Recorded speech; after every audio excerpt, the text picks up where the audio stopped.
On disait qu'elle sentait déjà la boue avant même d'y tomber. Ce matin-là, à Dery Hollow, personne ne savait encore qu'une simple corvée allait faire trembler tout le village. Ils avaient ri en la désignant, mais avant la tombée du soleil, plus personne n'oserait prononcer son nom. Dery Hollow, Texas. Printemps 1887. La cuisine de l'église empestait la graisse rance et le pain brûlé. Une chaleur épaisse s'y collait comme une honte qu'on ne voulait pas nommer. Des femmes en robes sombres s'agitaient autour des marmites, le front couvert de sueur, les mains noircies par le travail et la rancune. Leurs rires claquaient contre les vitraux comme des coups de fouet, dissimulant mal l'amertume de celles qui priaient plus pour juger que pour aimer. Sur le pilier près du garde-manger, un papier venait d'être cloué au matin, recherche aide pour nourrir les porcs. Ranch Weldon. Bonne paix. Bonne paix? Ricana une voix. Il paie les cochons en or, là-bas? Les cochons, au moins, ont de meilleures manières que les hommes de cette ville, lança une autre. Puis vint la voix qu'on craignait toutes, sèche, tranchante, celle de Martha Cooper, la gardienne autoproclamée des bonnes mœurs de Dery Hollow. Je sais déjà qui pourrait s'en charger, dit-elle avec un sourire plein de fiel. Mildred. Après tout, elle est de la famille, non? Des bêtes et d'elle, on ne saurait plus distinguer lesquelles grognent. Le rire éclata comme un coup de fusil. Au fond de la salle, penchée sur un seau de pommes de terre, Mildred serra son couteau. Ses joues, larges et pâles, devinrent écarlates. Ses doigts tremblaient. Elle avait 24 ans, mais ses silences lui donnaient l'âge d'une vieille femme. Elle n'aura même pas besoin de seau, souffla quelqu'un. Laissez-la rouler dans la boue, ce sera plus rapide. Les éclats redoublèrent. Ce n'était plus de l'humour, mais le plaisir cruel de frapper là où ça fait mal. Mildred continua à éplucher, plus vite, plus fort, comme si chaque lamelle pouvait trancher la honte sur sa peau. La chaleur, ou peut-être la colère, la fit suer jusqu'au dos. Elle est encore ici, à manger notre pain, à occuper notre air, murmura une voix. Qu'elle le mérite, son abri. Alors Martha leva les yeux. Rien qu'un regard, froid et impassible. Le silence tomba aussitôt. Elle pointa le papier du doigt. Puis Mildred. Tout était dit, tu veux rester? Tu acceptes le travail. Aucune pitié, seulement la règle. Mildred déglutit. Sa main glissa, la lame lui coupa le pouce. Une perle de sang jaillit. Elle ne cria pas. Elle essuya son tablier, se redressa lentement. Ses genoux craquèrent, son dos protesta, mais elle ne montra rien. Elle s'avança vers le pilier, arracha le papier, le plia soigneusement, comme si les plis pouvaient lui offrir une armure. Enfin, murmura quelqu'un. Mildred se retourna. Espéra, juste un instant, qu'on lui dirait, ce n'était qu'une blague. Mais personne ne dit rien. Elle franchit la porte. Le soleil l'aveugla, la poussière s'éleva comme un souffle de mépris. Derrière elle, les rires reprirent, plus forts, plus vides. L'après-midi, le chemin vers le ranch Weldon s'étirait à l'infini. Le vent portait l'odeur sèche de la terre et du fer. Les herbes craquaient sous ses bottes, usées jusqu'à l'âme. Chaque pas lui arrachait un peu de peau au talon, chaque pierre semblait dire « Tu n'as plus d'endroit où aller ». Son sac battait contre sa hanche, léger comme la vie qu'elle menait, un tablier propre, une chemise de rechange et un peu d'orgueil. Le soleil brûlait, indifférent. La sueur lui collait la robe à la peau. Puis, au détour d'un virage, le ranch apparut. Les clôtures penchaient comme des vieillards épuisés. Le portail grinçait, un cri d'acier oublié. Et là, dressé contre la lumière, la grange immense, sombre, dévorée par le temps. Les porcs hurlaient dans leurs enclos, et l'odeur âcre de leur fange lui monta au visage. Elle s'arrêta un instant, inspira, puis franchit le portail. Un craquement. Une ombre. Il était là. Seth Weldon. Haut, le dos droit, un seau de grain à la main. Ses yeux, couleur d'acier, la fixaient sans colère, sans tendresse. Juste cette attention nue qui fait trembler les faibles et redresse les fiers. Mildred s'immobilisa. Son cœur cognait comme un marteau dans sa poitrine. Seth fit un pas. Puis un autre. La lumière révéla un visage buriné, des rides au coin des yeux, des mains dures et marquées par le labeur. Un homme taillé dans le silence. Son regard glissa vers les chaussures usées de Mildred, puis vers ses mains rougies. Un bref instant, il y eut dans ses yeux quelque chose d'humain. Pas de la pitié. Plutôt une reconnaissance, fugace, entre deux êtres que la solitude a brisés pareillement. Puis ce fut fini. On t'a envoyé d'en bas, hein?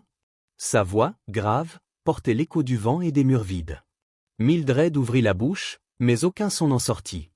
Le vent seul répondit, soulevant un nuage de poussière entre eux comme un secret que le destin refusait encore de dévoiler.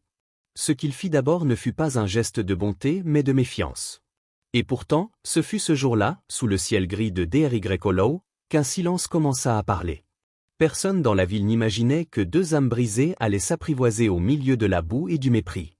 Cette Weldon l'observait toujours. Mildred, les lèvres serrées, sentait la poussière coller à sa peau. « Vous n'avez pas l'air d'avoir envie d'être ici, dit-il enfin, d'un ton plat. Elle ravala sa peur, releva le menton. Ils m'ont envoyé, répondit-elle d'une voix basse, ferme pourtant. Il trouvait ça drôle. Un tic traversa la mâchoire de Seth. Il regarda la route, comme s'il s'attendait à voir les femmes du village rire derrière les collines. Une farce, alors. Puis, revenant vers elle, vous êtes venu pour rire, vous aussi? Son regard s'enflamma un instant. Non. Je suis venu travailler. Il la détailla longuement. Le vent souleva un tourbillon de poussière entre eux, un porc grogna derrière la grange. Vous pensez que je vais gober ça? Je ne vous demande rien, répondit-elle. Pas de pitié. Juste une chance. Le silence tomba, épais comme la chaleur. Seth gronda, recula d'un pas et désigna la barrière. Vous voulez nourrir les porcs? Alors commencez. Il disparut dans l'ombre du bâtiment. Mildred resta là, figée, la main crispée sur la sangle de son sac. Puis elle avança. Pas parce qu'elle était prête, mais parce qu'il n'y avait plus de retour possible. Le lendemain, à l'aube, elle revint. Ses pas crissaient sur le gravier froid, la robe encore humide de la rosée. Seth n'était pas là, mais la porte de la grange était restée entr'ouverte. C'était une permission. L'odeur la frappa aussitôt, un mélange suffocant de bête et de pourriture. Elle ne broncha pas. Elle retroussa ses manches, attacha un mouchoir sur son nez, et commença. 5 enclos. 5 en fer. La nourriture moisie, la paille gorgée de boue, les seaux rouillés. Elle attrapa une pelle, tira les déchets un à un, lentement, méthodiquement. À la deuxième benne, son dos la brûlait. À la troisième, ses bras tremblaient. Mais elle continua. Les porcs l'observaient, indifférents. L'un d'eux la bouscula presque. Elle ne céda pas. Au moins, ces bêtes-là ne mentaient pas. Vers la mi-journée, sa robe n'était plus qu'un torchon trempé. Ses mains saignaient, sa peau brûlait. Mais elle ne s'arrêta pas. Le souvenir de ces matins d'autrefois lui revint, le café au feu de bois, les rires de son mari, les sabots des chèvres dans la cour. Avant que la maladie ne l'emporte. Avant que la pitié des autres ne la réduise à une ombre. Maintenant, il ne restait que la sueur, la boue et le bruit régulier de la pelle. Et pourtant, quelque chose avait changé. Lorsqu'elle sortit pour vider les seaux, elle remarqua une gourde posée sur le poteau de la clôture. Pleine. Froide. Elle ne l'avait pas laissée là. Elle la prit, but à petites gorgées. L'eau avait un goût presque sucré. Ses mains tremblaient. À côté, un linge plié, propre, blanc, orné d'un simple fil bleu. Elle le saisit, s'essuya le visage, puis le reposa soigneusement. Seth n'était pas apparu. Mais elle sentit sa présence. Quelqu'un l'avait vue. Les heures passèrent. 2 enclos étaient enfin propres. Dans le troisième, elle frottait les auges avec une brosse dure, la lumière du soir teintant l'air d'orange. Le son du marteau venait du fond de la grange. Seth, réparant une planche, un battant, un monde peut-être. Il ne parlait pas. Mais elle entendait son rythme, régulier, presque rassurant. 2 êtres travaillant dans le même silence. Ce n'était pas la solitude. C'était autre chose. Vers la fin de l'après-midi, le ciel se chargea. Le vent tourna, charriant l'odeur lointaine de la pluie. Mildred portait le dernier seau de grain quand la première goutte tomba sur sa peau. Puis une autre. Et soudain, le déluge. L'eau s'abattit en trombe, martelant le toit de la grange. En quelques secondes, la terre devint boue. Ses bottes glissèrent, le seau bascula. Elle tomba lourdement, les mains plongées dans la gadoue. Le choc lui coupa le souffle. La pluie dégoulinait sur son visage, se mêlant à la boue, dessinant sur sa peau des marques sombres comme des cicatrices. Autour d'elle, les porcs grognaient, heureux du chaos. Elle resta là un moment, haletante, les doigts crispés dans la terre. Était-ce la pluie ou les larmes? Elle ne sut pas. Mais dans ce désordre, quelque chose céda. Pas son courage, non. Autre chose, le mur invisible qu'elle portait depuis des années. Sous cette averse, dans la fange, Mildred Weldon venait de naître à nouveau. Et derrière la grange, une silhouette venait d'apparaître dans le rideau de pluie. Large, immobile. Les yeux d'acier fixés sur elle. 7. La pluie tomba ce soir-là comme un jugement. Et dans cette tempête, un homme sans mots fit ce qu'aucun prêcheur de D.R.Y. n'avait jamais osé, il offrit sa veste à une femme qu'on avait traitée pire qu'une bête et changea son propre destin sans le savoir. Mildred voulut se relever, mais ses jambes ne répondaient plus. Alors il fut là, soudain, sans bruit, comme s'il était sorti du tonnerre lui-même. Seth traversait la pluie à grandes enjambées, sans manteau, l'eau ruisselant sur ses épaules. Sans dire un mot, il retira sa lourde veste et la passa autour d'elle d'un geste sûr, presque brusque. Le tissu, tiède et rêche, l'enveloppa tout entière, avec son odeur de cèdre, de poussière et d'homme. Il s'agenouilla, posa une main ferme sur son bras, et la releva sans effort. Ses doigts glissèrent sur la manche trempée, et elle manqua de retomber. Mais il la retint, sans violence, juste assez pour la soutenir. Leurs regards se croisèrent à travers la pluie battante. Rien ne fut dit. Seulement ce silence dense, celui où deux solitudes se reconnaissent. Seth la guida vers la maison. Le vent fouettait le sol, la boue aspirait leurs pas, le ciel grondait. Il la fit entrer d'un coup d'épaule. Dedans, la chaleur du feu mordait l'air. L'odeur du bois et de la suie remplaçait celle des porcs. Il tira une chaise. Mildred s'y laissa tomber, trempée jusqu'aux os, le manteau serré contre elle. Une flaque s'élargit à ses pieds. Seth disparut un instant, puis revint avec une serviette et un linge sec.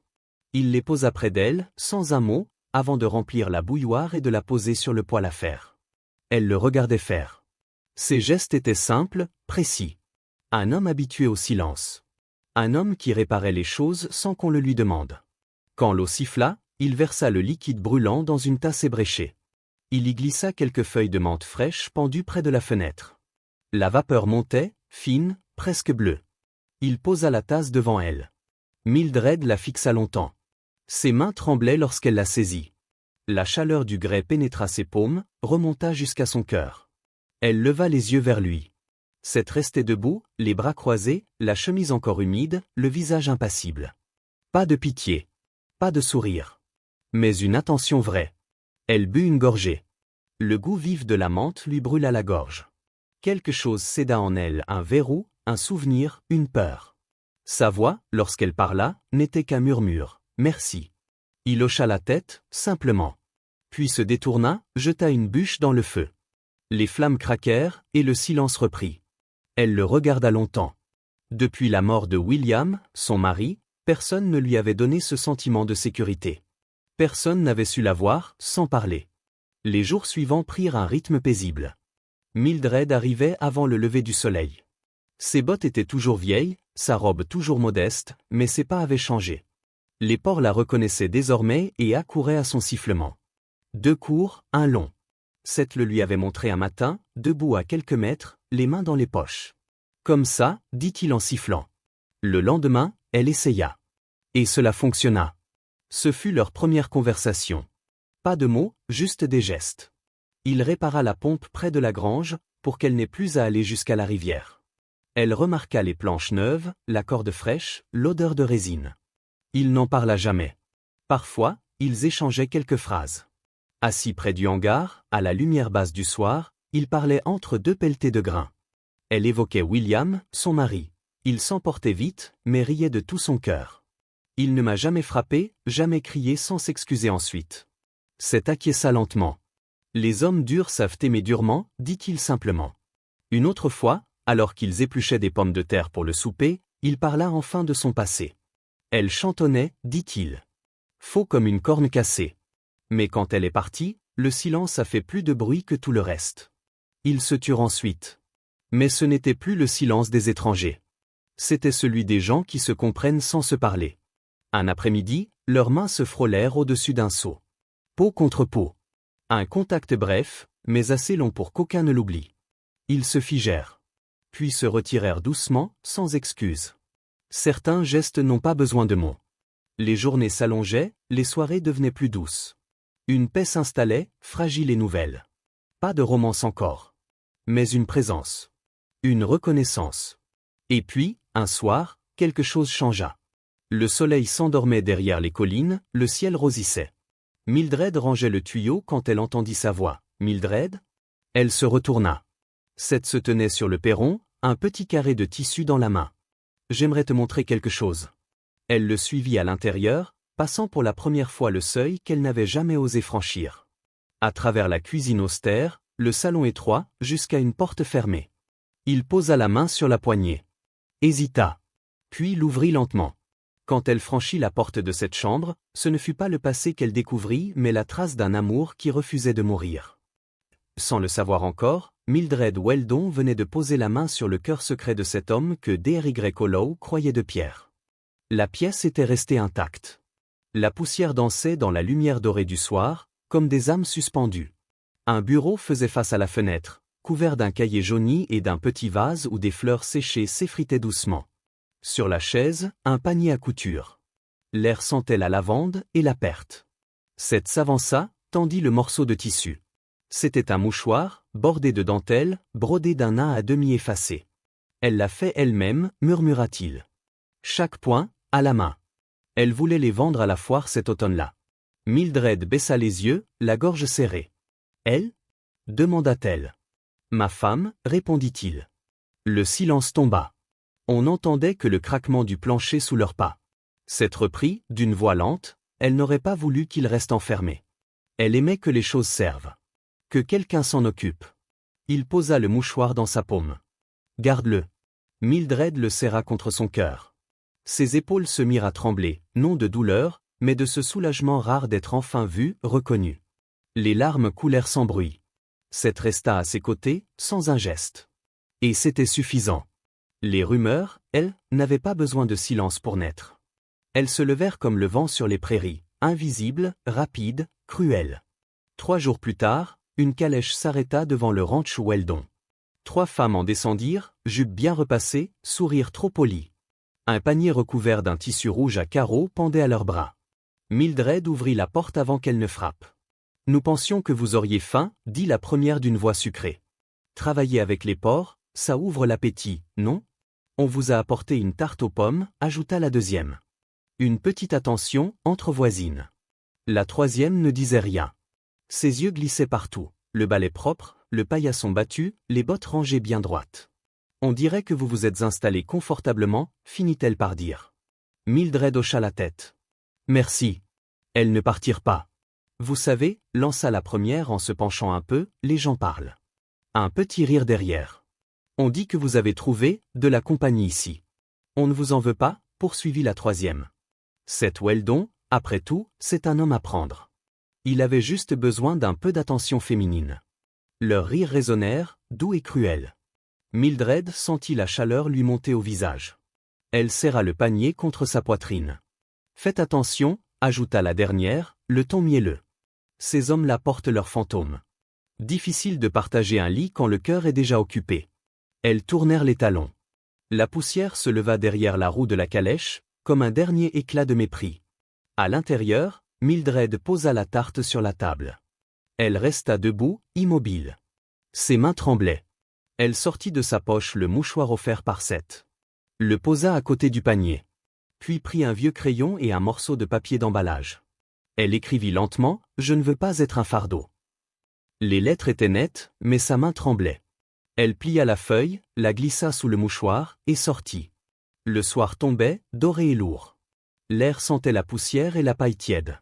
Elle passa la grange, longea les sacs d'aliments, jusqu'à l'abreuvoir qu'elle avait nettoyé la veille. Le métal brillait encore.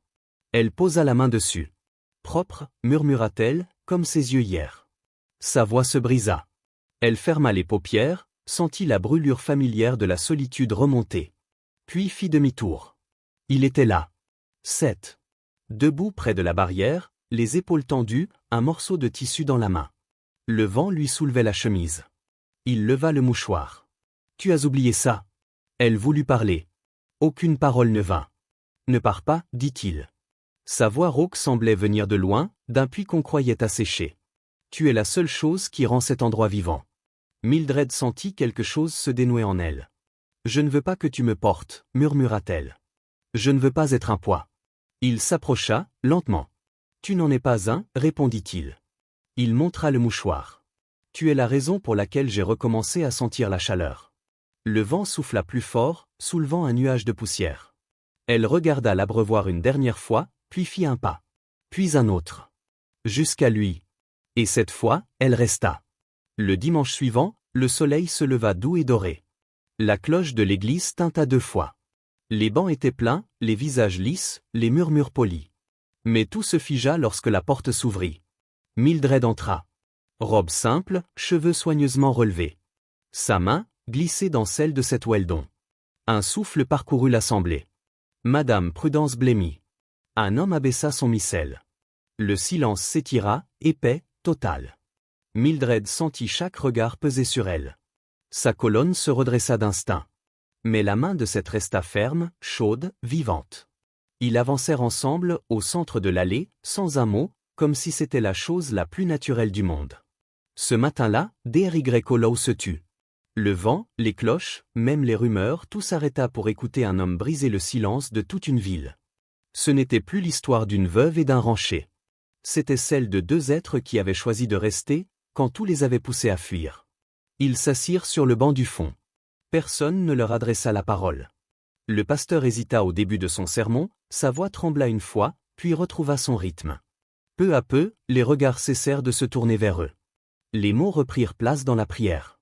Et, l'espace d'1 heure, Mildred sentit le poids du jugement s'alléger. Quand la bénédiction finale fut prononcée, les fidèles commencèrent à sortir, leurs bottes crissant sur le sol poussiéreux. La tension, elle, resta dans l'air, fine et suspendue. Mildred franchit la porte la première. Une femme détourna le visage. Le vieux malaise revenait, mais une voix d'enfant fendit le silence. « Bonjour, madame. » Un petit garçon, 6 ans à peine, lui faisait signe de la main. « Votre robe est jolie. » dit-il en riant. Un vrai compliment, sans moquerie, sans calcul. Mildred sourit, un vrai sourire, celui qu'on oublie qu'on sait encore faire. Et soudain, une voix forte, claire, retentit. Cette Weldon venait de se lever. Si quelqu'un ici pense encore qu'elle est une blague, dit-il calmement, qu'il le dise maintenant. Le silence s'abattit aussitôt. Allez-y, reprit-il. Dites-le-moi en face. Les murmures s'éteignirent. On entendit juste le vent jouer dans l'herbe et un toussottement gêné. Seth balaya la foule du regard, ces gens qu'il connaissait depuis toujours. Aucun ne bougea. Bien, conclut-il. Alors qu'on en finisse avec les chuchotements. Il se tourna vers Mildred, lui offrit son bras. Elle le prit. Et ils sortirent ensemble, lentement, laissant derrière eux non plus le froid du jugement, mais un silence nouveau, un silence qui demandait pardon sans le dire. Sur le chemin du retour, Seth l'aida à monter dans la charrette. Mildred se retourna une dernière fois vers la chapelle. Pour la première fois, ce lieu ne ressemblait plus à un seuil à franchir, mais à un endroit qu'elle avait choisi d'entrer et de quitter la tête haute. Le soleil s'étendait sur D.R.Y. comme une bénédiction muette. L'air sentait la poussière chaude et le trèfle. Ils roulèrent jusqu'au ranch, main dans la main. Seth l'emmena vers l'arrière, là où la clôture s'ouvrait sur un grand sycomore. Sous l'arbre, un carré d'herbe bien nettoyé, une nappe blanche posée au sol. Au centre, une petite boîte en bois clair, taillée simplement. Pas un bijou d'orfèvre, un objet d'homme qui travaille, qui aime avec ses mains. Seth lâcha doucement sa main. « Tu te souviens de cet endroit » demanda-t-il. « Oui, répondit-elle. C'est ici que j'ai voulu pleurer, mais que je n'ai pas osé. » Il sourit, juste d'un coin des lèvres. « Et pourtant, tu es resté. » Il posa un genou à terre, sans mise en scène. Juste avec la gravité des choses vraies. Il ouvrit la boîte. Dedans, une bague forgée dans un vieux clou de fer, polie, adoucie par le temps. 2 initiales gravées à la main brillaient sous la lumière. « Je ne suis pas un homme riche, dit-il. Je n'ai ni diamant, ni ruban. Mais j'avais un clou de fer, un feu, et du temps. Et j'ai voulu façonner quelque chose qui dure. » Mildred sentit sa gorge se nouer. Le monde rétrécit autour d'eux, la terre, le vent, le souffle du feuillage. « Resterais-tu » demanda-t-il doucement. « Pas parce que tu dois. Mais parce que tu veux. » Les larmes vinrent sans honte. Elle tomba à genoux près de lui. « Oui. Je veux. » Ses mains tremblaient lorsqu'il prit la sienne, ses mains fendillées, usées, mais courageuses. Il glissa la bague à son doigt, puis la porta à ses lèvres. « Ce ne sont pas des mains dures, murmura-t-il. Ce sont des mains qui ont tenu bon. » Mildred ferma les yeux, son front contre le sien. Le vent passa entre les arbres, les porcs remuèrent doucement dans leurs enclos. Et dans cette ferme marquée par la boue et le travail, quelque chose de vrai venait enfin de fleurir. Des années plus tard, On racontait à D.R.Y. qu'un homme taciturne avait épousé la femme qu'on envoyait nourrir les porcs. Certains disaient que c'était une histoire simple. Mais ceux qui avaient vu leurs yeux ce matin-là savaient que non. Ce n'était pas une histoire d'amour ordinaire. C'était la preuve que même les mains les plus abîmées peuvent encore bâtir quelque chose de beau. Et si jamais, un jour, vous doutez de ce genre d'amour, rappelez-vous, il existe, quelque part, dans la poussière d'un ranch, deux âmes qui ont choisi de rester et d'aimer, envers et contre tout.